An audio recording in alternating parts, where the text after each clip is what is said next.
Hey guys, welcome back to Prep Course sessions on preparation for GMAT verbal ability. Today we're going to be studying modifiers. This is a very important topic.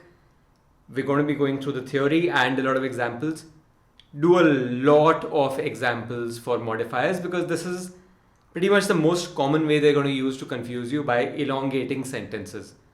And the sooner you get to understand how modifiers works, the sooner you will understand how to again see through it and simplify sentences.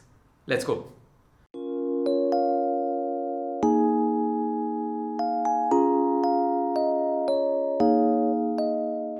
Now this session on modifiers, well, theoretically yes, this is a CLAT class, but this is going to apply to pretty much all English entrance exams wherever it's necessary. GMAT, CAT, CLAT, because well, English is English. The English they're testing is pretty much the same. And one thing to keep in mind is they're not even testing your theory. So a few of the terms you're going to read in this, you're going to learn about in this session, such as the word modifiers itself. This is a word I'd never even heard till I took TOEFL, I think in 2000. Never mind, very long ago.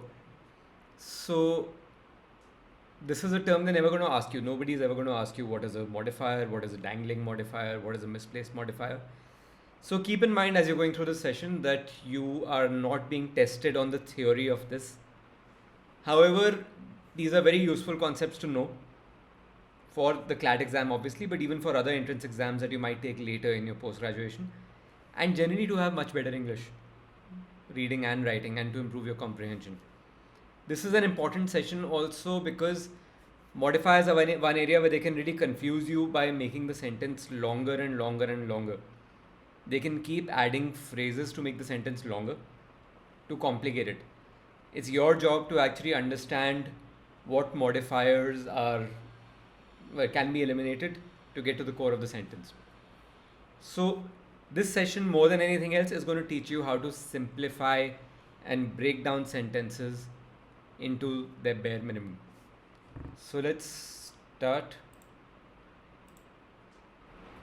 So what is a modifier? It's any phrase or a word that describes another part of the sentence. So modify is another word for describe in this case. So for example, adjectives modify nouns and pronouns. So when you say this is a book, subject, verb, object, I hope you've gone through the parts of speech class. Subject, verb, object. This is a book. Now if you want to say something more about the book, you'll say this is a good book. Good is an adjective. An adjective is something that describes a noun or a pronoun. So here the word good is modifying the word book. Adverbs are also modifiers in a way. Adverbs modify verbs, they modify other adverbs, and they modify adjectives. That sounds complicated. Let's take examples. So you could say he writes, subject and verb. That's a perfectly valid sentence. How does he write? He writes well. The word well here is describing the act of writing. It's an adverb that is modifying the verb writes. So let's say you now know he writes well. How well does he write? So how well, not how does he write, how well does he write? You're asking for more information now on the adverb itself. So if you say he writes really well, you're providing more information about the adverb. So an adverb can actually modify another adverb. And this is a chain, right? He writes really well. He writes really well. Just keep going. And of course you can change the word. He writes really fantastically, brilliantly well.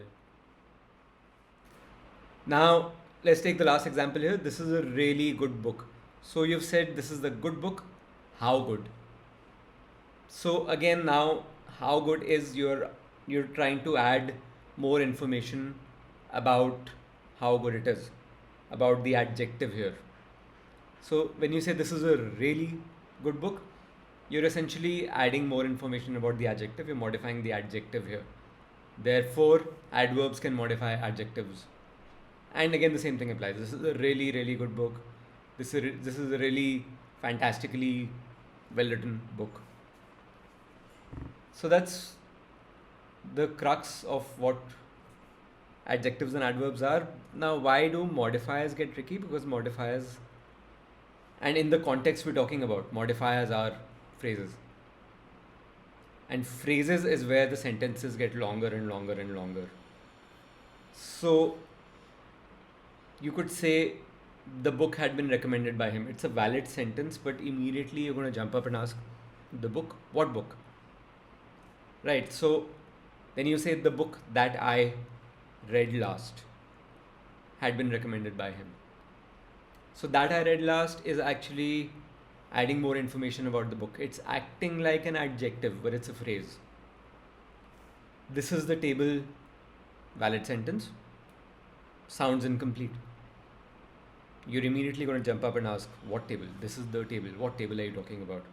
If you'd said this is a table, okay. But this is the table that I was telling you about. So here, that I was telling you about is a phrase that's adding more information about the table. It's another phrase that is acting as an adjective. Walking down the road, I saw my friend. When did I see my friend? I'm providing more context. So basically, I'm adding a description about other elements in the sentence. That essentially is a modifier as a phrase. Again, why is that tricky? Because A, modifiers can be really, really, really long. And that's 3 adjectives in a chain. Adverbs. Did I say adjectives? I meant adverbs. And you can add as many modifiers as you want. 5, 6, 7. Each of them individually is not complicated at all. But put together, your sentence has become so long that it's unwieldy. That it's actually hard to know what the crux of the sentence actually is now. It's hard to break it down to the subject, verb, object format. And that is what we're doing in this lesson, figuring out how to identify modifiers and how to simplify the sentence. So for example, she worked hard is a sentence. It's a valid sentence. In fact, she worked is a valid sentence. Now let's keep adding more information. She worked hard. She worked hard on what? She worked hard to get a job. That's a modifier right there, to get a job. What kind of job? A job that would help her realize her dreams. What were her dreams? Dreams that she had had since she was 12. When did she do all this? When she was left to fend for herself. So that's 1, 2, 3, 4 modifier phrases right there. And the sentence has gone from 3 words to, well, very many. So that's why modifiers are really, really important to know. And that's why that's how they become tricky. Because you can keep adding them. So there's no errors in that sentence. It's perfectly valid. Let's look at this one. Looking to buy fireworks without running into the police. The store was closed by the time he got there. This is now getting into the territory of understanding what modifier errors are. Why do modifiers also get complicated? Because sometimes it's very hard to tell what they're referring to. So if it's a single word, you know where to place it. This is a good book. You wouldn't say this good is a book or good this is a book. But with modifier phrases, that actually becomes a problem. So if you look at the sentence, looking to buy fireworks without running into the police, what is the focus of this modifier? What is this modifier actually talking about? What is it referring to? Who or what was looking to buy fireworks without running into the police? It's a person, right? Is there any person mentioned in the sentence? You have a hint. There's a he. So there is a pronoun. So from the context of the sentence, it seems like he was looking to buy fireworks without running into the police. Yes. Having said that, where is the modifier placed in the sentence? Next to the store. Was the store looking to buy fireworks without running into the police? Obviously not. We know that from context. Stores don't walk. Hopefully not. It's 2020, you never know. But you need to put the modifier right next to what it is modifying. Otherwise, sentences get complicated. Here, it's obvious. You can say, dude, it's so obvious that a store cannot be looking to buy fireworks. What if there were two people involved? Let's say there's Ram and Sham, both of whom are mentioned in a sentence. You could get confused about whom that particular phrase is referring to. So just follow the rule, be very clear on this, figure out the focus of the modifier, and put the modifier next to its focus. Now here's a trickier one. Left by the side of the road, his phone's battery was dead. Now the question is, the basic sentence is his phone's battery was dead, and the modifier is left by the side of the road. Who or what was left by the side of the road? Was he left by the side of the road? Was the phone left by the side of the road? Or was the battery in the phone left by the side of the road? There are three possible focuses. I just realized I don't actually know the plural of focus. Foci. Left. Yeah, we don't. Let's get back to the point. We don't actually know what is left by the side of the road. If you look at the sentence, what is the subject of the sentence? Not the phone, not he. The subject is the battery. The battery was dead. Therefore, you would assume that the battery was left by the side of the road. In this case, because the modifier is right next to the battery. The phone is not actually being the phone is being alluded to, but the phone is not the subject of the sentence. Now, was the battery left by the side of the road? Was it taken out of the phone? It could be. But from context, it seems like either the phone was left by the side of the road or he was. Most likely the phone. Therefore, the sentence is wrong. So you need to be very, very clear what the focus is, and you need to put the modifier next to the focus or the focus next to the modifier. So let's look at some examples. Misplaced modifiers. Once again, I will reiterate, nobody is ever going to ask you what is a misplaced modifier. This is just stuff you need to understand. You don't need to memorize the definitions themselves. So let's take an example here. Bought with a lot of hard-earned money, he really needed to take better care of the house. So the sentence here is he really needed to take better care of the house. The modifier is bought with a lot of hard-earned money. What was bought with a lot of hard-earned money? The house or he? Obviously the house, right, in this context. The problem is that the focus of the modifier is way at the other end of the sentence. So you need to fix this. How? By either moving the modifier next to its focus or by moving the focus of the modifier next to the modifier. So if you try moving the focus, what happens to the sentence? Bought with a lot of hard-earned money, the house really needed to be taken better care of by him. Passive voice sounds really bad, sounds clunky, sounds complicated. How do you simplify this? You move the modifier next to its subject. He really needed to take better care of the house which he had bought with a lot of hard-earned money. Another example, capable of speeds of up to 200 kilometers an hour, Ford is betting big on its latest release for the Indian market. So what exactly is capable of speeds of up to 200 kilometers an hour? Is it the company? Companies can't run, I would hope. Or is it the car? The latest release being referred to. It's the car, right? The problem is the modifier is right next to Ford. So how do you correct that? Again, by changing things around. Ford is betting big on its latest release for the Indian market. A car capable of speeds up to 200 kilometers an hour. So basically, a misplaced modifier is when the subject of the sentence is in the sentence. The subject of the modifier is in the sentence, but is very far away from the modifier. The modifier is actually next to something else, another noun or pronoun. which it could be describing, but it doesn't fit from the context. In the second category, dangling modifiers, basically the subject of the sentence is of the modifier is alluded to in the sentence. The focus of the modifier is referred to in the sentence but actually isn't present. For example, writing non-stop for 20 days. My third book is my fastest.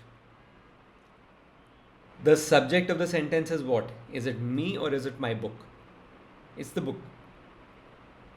But is the book writing non-stop for 20 days? No. I have been writing non-stop for 20 days. I am not even present in the sentence. It says my third book, not me or I. Books obviously cannot write. Another example, while walking down the street, her shoe broke. Was the shoe walking down the street? No, it wasn't. She was walking down the street. So what's the difference between misplaced and dangling modifiers? The focus of the modifier actually isn't present in this sentence. There is no she anywhere in the sentence. You need to, therefore your solution is also different. You need to plug the focus of the modifier into the sentence somewhere, and the simplest way is just to put it inside the modifier. So how do you actually solve modifier errors? You plug in the subject of the modifier, the focus of the modifier somewhere in the sentence. Either in the sentence somewhere, main sentence if it fits, or even inside the modifier if it fits. So in the second example, that's actually much easier. While she was walking down the street, her shoe broke.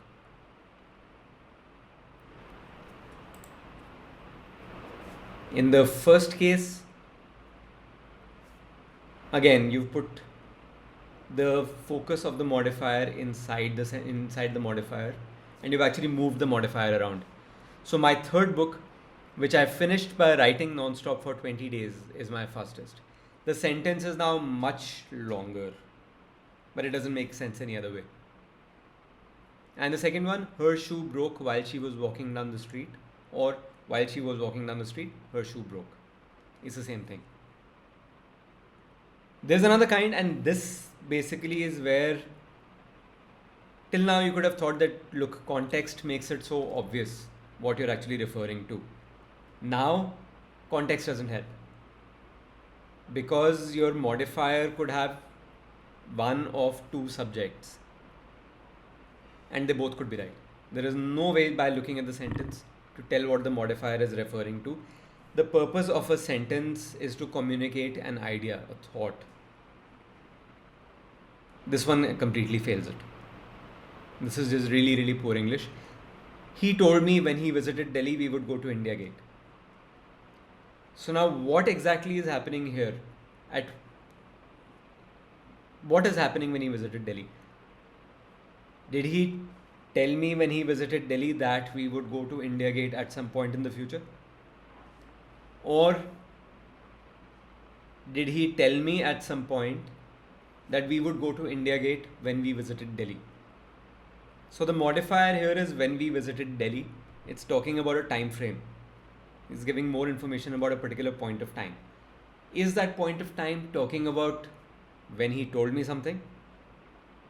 Or is it talking about when we would go to India Gate? Because it's right in the middle and both would qualify, there is no way of telling. So how do you resolve this? The writer of the sentence basically needs to correct this by moving the modifier closer to one or the other.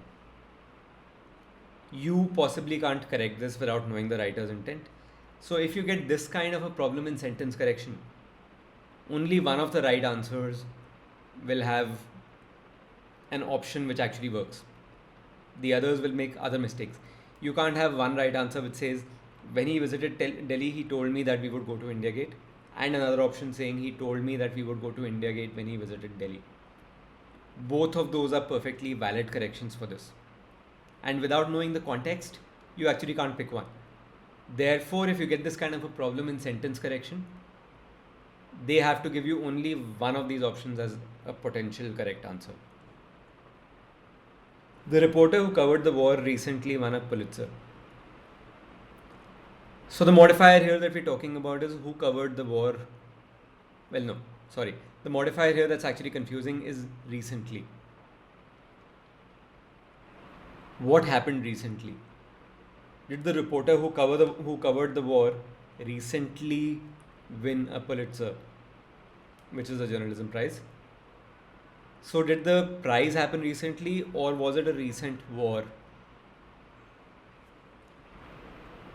How do you correct this? Again, by adding more information, by giving the context, and by moving the modifier closer to one possible focus than another.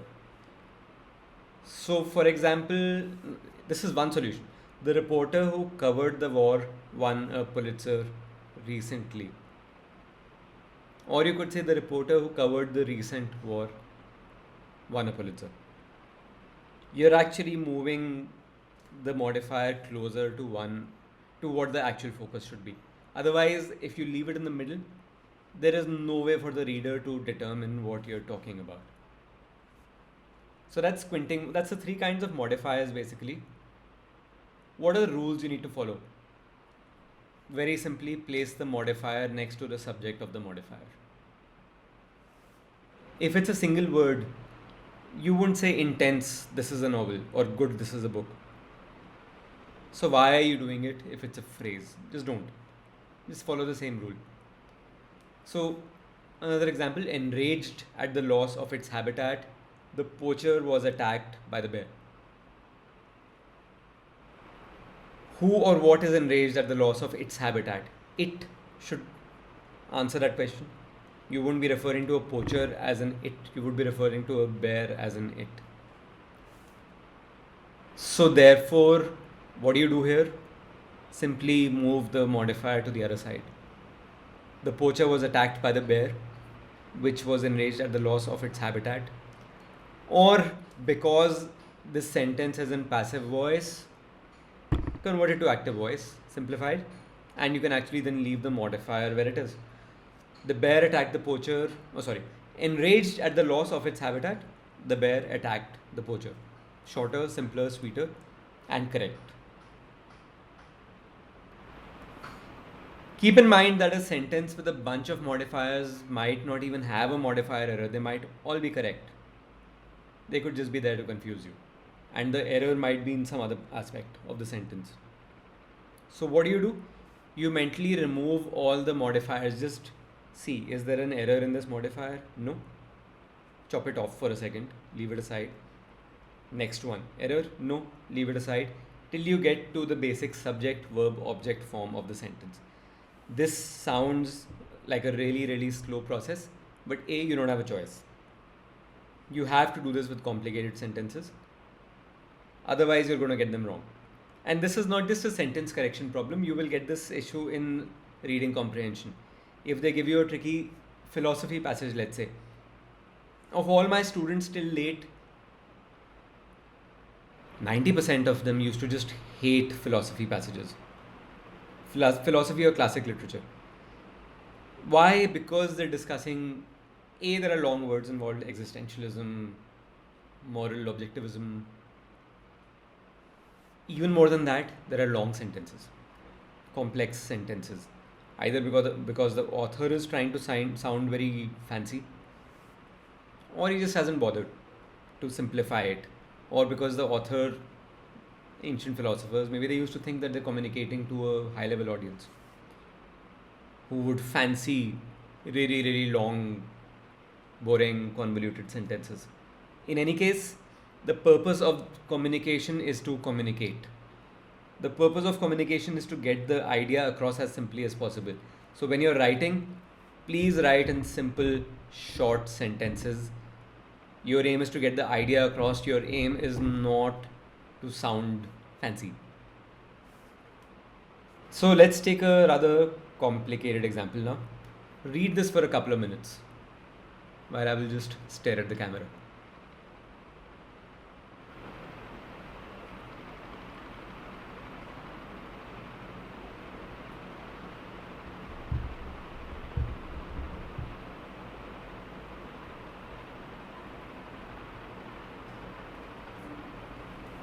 Let's read it aloud once together.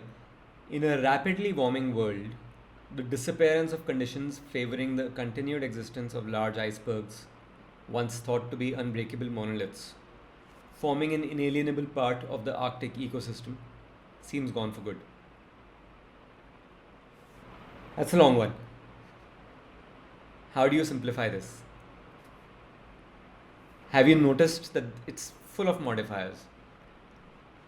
So basically, like we discussed, identify a modifier, figure out what it's referring to, chop it off, leave it aside for a second.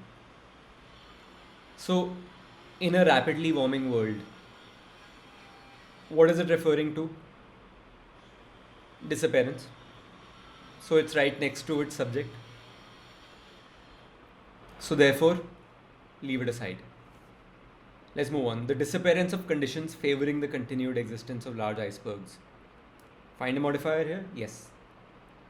Favoring the continued existence of large icebergs. What is favoring the continued existence?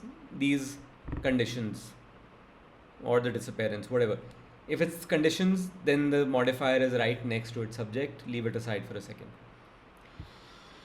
Now, once thought to be unbreakable monoliths. What was once thought to be unbreakable monoliths? Large icebergs, obviously not conditions. Therefore, it is right next to its subject. Leave it aside. Forming an inalienable part of the Arctic ecosystem. What is this referring to? Either monoliths or icebergs. Now, this is a tricky one. Why? Because the icebergs were thought to be unbreakable monoliths, and the icebergs were forming an inalienable part of the Arctic ecosystem. So they're both referring to icebergs. You have two modifiers here, both referring to icebergs. One is once thought to be unbreakable monoliths, one is forming an inalienable part of the Arctic ecosystem. So this is one problem we need to solve in the modifiers, but for now, we need to check that there are no other problems in the sentence. This is very, very important. In a long and complex sentence, if you find one error, don't just stop there. You need to keep looking for others. Especially in the trickier exams. CLAT, definitely they're testing your English from a communications perspective. They're going to give you complex examples. Even if you don't get sentence correction, your passages might be tricky. In GMAT, as you progress, GMAT is an adaptive exam. What does that mean? It means the better you're doing, the trickier and tougher the questions get. So, as you keep moving up the scale in the first few questions, the questions you get down the line are going to be very, very tricky. They won't be just having one problem. A lot of them will have 2 or 3 mistakes. So let's leave it aside for now and remove this modifier also. We'll come back to this. And we're left with the disappearance of conditions seems gone for good. We've removed all the modifiers now. And do you see a problem in this sentence now? The disappearance of conditions seems gone for good. Does that make sense? No. There's a double negative here. Either you should say the disappearance of conditions is here to stay, is now permanent, or the conditions seem gone for good. So, how do you correct this? In either of these ways. So, your answer options will either have the disappearance of conditions is now permanent, or seems permanent, or the conditions seem gone for good. You'll have to notice another word changing here. If we remove disappearance and we're just left with conditions, then seems has to change to seem because conditions is plural. And look at how far the subject is from the attached verb. Between conditions and seems, there are 1, 2, 3, 4, 5, 6, 7, 8, 9, 10, 11, 12, 13, 14, 15, 16. There are 20 words in the middle. This is how they confuse you by adding modifiers. This is why this lesson is actually so important. So now we come back. So we've found this problem. We've solved it. Now we come back to the earlier problem we had. There are two modifiers talking about icebergs. One's thought to be unbreakable monoliths and forming an inalienable part of the Arctic ecosystem. How do we solve this problem? If we move the second modifier up, the first one goes down. So both modifiers need to refer to icebergs. So what do? Just add that word again. And the solution is, in a rapidly warming world, the conditions favoring the continued existence of large icebergs, once thought to be unbreakable monoliths, icebergs forming an inalienable part of the Arctic ecosystem, seem gone for good. Very complex. You're unlikely to get this question unless you're taking a GMAT exam and you're really good at it. Or the exam setters have assumed, whatever exam you're taking, that you will spend 2.5 minutes on this. But the point remains the same. There are going to be sentences that they will make more complex by adding modifiers. What do you need to do? Pluck them out. Figure out errors in the modifiers, pluck them out, bring the sentence down to its base form. Subject, verb, object. The conditions seem gone for good. That is the sentence here. The conditions seem gone for good. And look how long and complex they made it. So that's how you solve modifier problems. Let's take some very quick examples. If you have any comments, if you have any questions, just drop us a comment and I will actually answer all your questions there. After weeks of running lessons and countless hours of practice, the full marathon was run successfully by my best friend. What's the modifier here? What is the subject verb object form? The full marathon was run by my best friend, and you've added successfully as an adverb in the middle. In any case, what is the first thing that you see? Active voice is preferred. This is passive voice. Was run successfully. So how do you actually go about solving this? First, this is in passive voice. Secondly, the bold part is what we're changing. The modifier, after weeks of running lessons and countless hours of practice, you can't change the position of that. It's not bold. What is this referring to? Who has taken weeks of running lessons and countless hours of practice? Not the marathon. My best friend. Therefore, you need to anyhow move the subject of the modifier close to the modifier, and you want to convert it to active voice. So both problems in this sentence will be solved by which option? Now, you don't even need, once you figured this out, you don't even need to read the full sentence in a few of the options. A is the same. B starts with the full marathon, was run. The run is not even a word, of course. B is out. C starts with the full marathon. It doesn't solve either problem. D, my best friend ran the full marathon in a success. You don't say in a success, you say successfully. E, my best friend ran the full marathon successfully. E is perfect. E is the right answer. Castling, a defensive chess maneuver and the only one in which two pieces are moved in the same turn. You've read this much of the sentence, you know which is the modifier already. A defensive chess maneuver, blah blah blah blah blah, is a modifier describing castling. And only the last word, turn onwards, is in bold. That's what you're going to change. Are so named. Stop here. Remove the modifier. Castling are so named. See a problem? Castling is singular. So what have you eliminated? A, B and E are already gone. B for another reason, because there's a semicolon there. It doesn't fit. We'll discuss punctuation in another class. But yeah, you're left with C and E. C says is named that way because of the safety that is afforded to the king because of the move. Is named that way. Why? E says turn is so named because of the safety afforded to the king through the move. E is the right answer. Planning my winter vacation. There you have it, it's a modifier. A few hotels had decent rates for the week in February. I've got off. Problem? Are the hotels planning your winter vacation, my winter vacation? No. I am. Right. So how do you solve this problem? You can't move the modifier to another part of the sentence because only the modifier is in bold. So therefore you can't put I after the modifier, or can you? There are options there. Let's see. So A is the same. It leaves the modifier next to the hotels, which is wrong. B says, while planning my winter vacation, a few hotels had, stop reading here, it's the same problem. The hotels are not planning my winter vacation.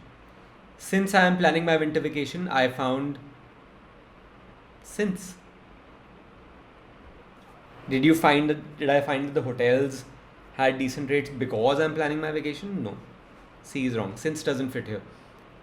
Planning my winter vacation, I find. Okay, that's a new one. Let's carry on. I find a few hotels had decent rates. This now has 10 errors. So D is wrong. While planning my winter vacation, I found that a few hotels had decent rates. So what have we done here? We've just added the subject of the modifier next to it before the rest of the sentence. So E is the right answer. One last example. Astrophysicists, having studied planetary movements for the past few decades, now able to predict the movement of asteroids and meteors with reasonable accuracy. So what's the modifier here? Having studied blah blah blah till decades. Chop it off for a second. So actually, first notice that is the modifier next to its focus. Who has studied planetary movements? The astrophysicists. So perfect, the focus of the modifier is right next to it. Now remove the modifier and let's look at the rest of the sentence to simplify it. Astrophysicists now able to predict. See a problem? There's no verb. It should be are or were. So first one is gone. B, astrophysicists, blah blah blah, no need to read the modifier. You need to save time. Astrophysicists and now able. No, still no verb. Astrophysicists are now able. Perfect. Let's also still go through D. Astrophysicists and are now able. No. C is the right answer. Astrophysicists are now able to predict the movement of asteroids, blah blah blah. And there's a modifier in between. So that's how you solve modifier problems. And it's gone blank, so let's stay here. This is basically the crux of modifiers. You should practice at least 50-60 examples. You'll get much faster.